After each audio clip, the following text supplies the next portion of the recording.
ओम नमः शिवाय। जय श्री राम साथियों। आज हम बात करते हैं कैसे ज़ीरो से हीरो बनने की यात्रा जो है और हीरो से ज़ीरो वापस यानी कि माइनस मार्किंग जिसको बोलते हैं, वापस औंधे में गिरना।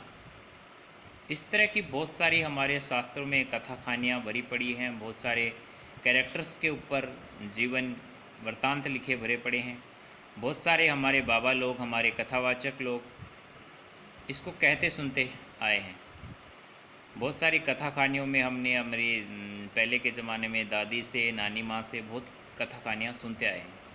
आजकल बहुत सारे मोटिवेशनल स्पीकर्स इस तरह की कथा कहानियाँ हमको सुनाते हैं। तो क्या है कि जीरो से हीरो तक की यात्रा और वापस हीरो से वापस सुनने पे आना, यानी कि एक कैरेक्टर का निर्माण करने की जो यात्रा होती है। देखो ना, आपको क्या मिलता है? माता पिता से एक जन्म मिलता है, जन्म के साथ एक नाम मिलता है, लेकिन उस नाम को क्या मिलता है? पहचान बनानी आपको पड़ती है। मिल गया परंपरा से, माता पिता से, लेकिन उस नाम को सम्मान प्रतिष्ठित बनाना वो आपको खुद को बनाना पड़ता है। उसके लिए आपको क्या करना पड़ता है? कैरेक्टर निर्माण करना पड़ता है, अपने चरित्र का निर्माण करना पड़ता है। क्योंकि देखिए, सबसे बड़ी संपत्ति क्या है? चरित्र है। जिसके चरित्र में दम होता है उसके चित्र भी पूजे जाते हैं।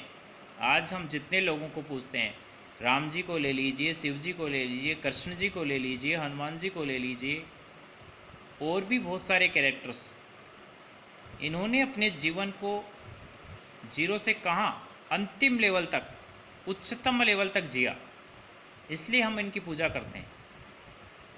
और कुछ नेगेटिव कैरेक्टर्स जैसे रावण है, कंस है, ओसामा है, बगदादी है, दाऊद, ऐसे लोग। तो देखो, बच्चा जो होता है बिल्कुल एकदम शून्य होता है, उसकी कोई अवस्था नहीं है। शून्य जो है वो शून्य ही है। अब इससे आगे या तो पॉजिटिव होगा या नेगेटिव होगा। संसार के अंदर दो शक्ति काम करती है, एक पॉजिटिव, एक नेगेटिव। अब नेगेटिव शक्ति आपको नेगेटिविटी की ओर लेके जाती है, उसके अपने फायदे हैं, अपने नुकसान हैं। और पॉजिटिव शक्ति आपको अपनी तरफ लेके जाती है, उसके अपने फायदे हैं, अपने नुकसान। अब नेगेटिव शक्ति क्या है? वो आपको शॉर्टकट देती है, यानी कि आपको जीरो से डायरेक्ट हीरो बनाने का वादा करती है। ऐसे ऐसे सपने दिखाए जाते हैं जो शुरू में आपको क्या लगते हैं? असंभव से लगते हैं।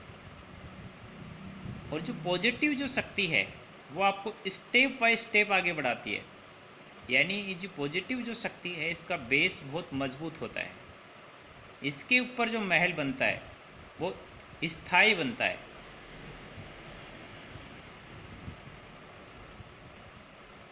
इसलिए देखो, प्लस माइनस चलता रहता है, पॉजिटिव नेगेटिव चलता रहता है। अच्छे दिन, बुरे दिन, सुख दुख आता रहता है, दिन रात आते रहते हैं। हर रात के बाद क्या आएगा? दिन उगेगा ना, सुबह होगी। और हर सुबह के बाद क्या होगी? शाम होगी। और फिर शाम के बाद सुबह होगी। तो ये क्रम चलता रहता है। इसलिए कभी भी आपको घबराने की आवश्यकता नहीं है। एक टारगेट, जिसके जीवन में एक टारगेट हो जाता है, एक लक्ष्य हो जाता है, उस लक्ष्य के सिवा उसको कुछ दिखाई नहीं देता। अपनों 10 इंद्रियों के द्वारा उसी लक्ष्य पे वार करता है वो, तो फिर उसको विजय होने से दुनिया की कोई ताकत नहीं रोक सकती। बरसते उसको ध्यान क्या रखना है? शून्य से मल्टीप्लाई नहीं होना है। शून्य में प्लस और माइनस होगा, चलेगा, लेकिन जिस दिन आप अगर शून्य से मल्टीप्लाई हो गए, देखिए किसी भी चीज़ को शून्य से प्लस माइनस करते हैं तो ज़्यादा फर्क नहीं पड़ता है, वही चीज़ बच जाता है। लेकिन जब शून्य को किसी भी चीज़ से मल्टीप्लाई करते हैं, गुणा करते हैं, तो क्या हो जाता है? वो चीज़ क्या हो जाती है? शून्य हो जाती है।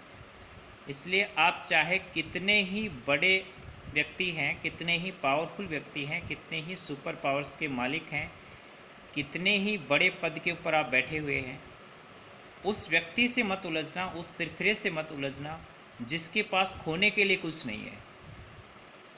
वो आपको पर सेकंड से भी कम सेकंड में आपके जो साम्राज्य है उसको तबाह कर सकता है। इसीलिए कहते हैं कि बड़े से बड़े हीरे को भी जो जीरो है उससे उलझना नहीं चाहिए, उससे मल्टीप्लाई नहीं होना चाहिए।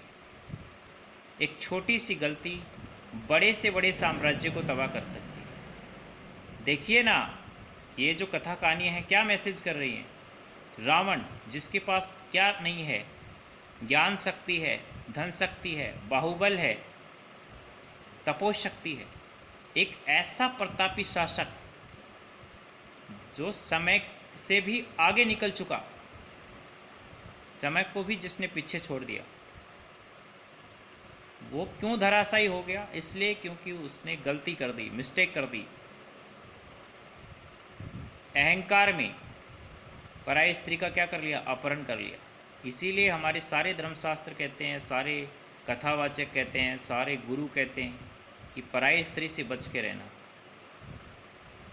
क्योंकि देखो, एक बार आप सुप्रीम कोर्ट से बच सकते हैं, लेकिन जो पराई स्त्री की पेटीकोट की रेंज में जो चला गया ना, उसको फिर खुदा भी नहीं बचा सकता। इसीलिए कहते हैं हमारे शास्त्रों में तो पराई स्त्री को नागिन का स्वरूप बताया गया है। भाई नागिन डसेगी ना तो एक ही बार में मारेगी, और जो ये पराई स्त्री जब डसती है ना तो ये पल पल मरोगे आप। इसीलिए इससे बच के रहना,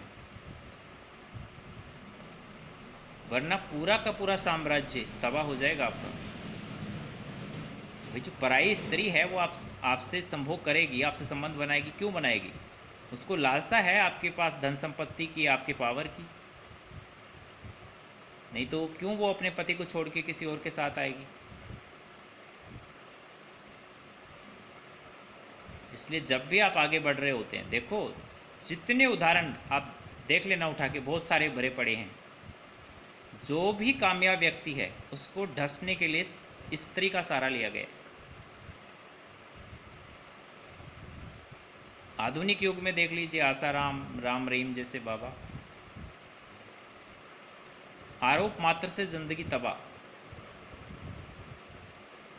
अब क्या समझते हो? पहले ये सुना नहीं, इस जब आप साधना करते हैं, आप कोई कठोर संकल्प ले लेते हैं तो इंद्र हिल जाता है, उसका सिंहासन हिल जाता है, अप्सराएं भेजता है वो।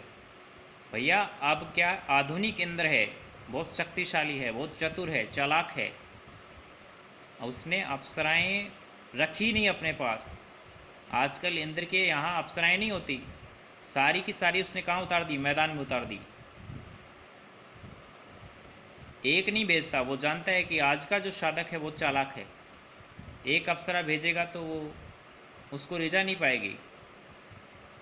आज का जो एक आदमी है वो अपनी पत्नी के साथ नहीं टिक पाता, उसको हर दिन नई लड़की चाहिए।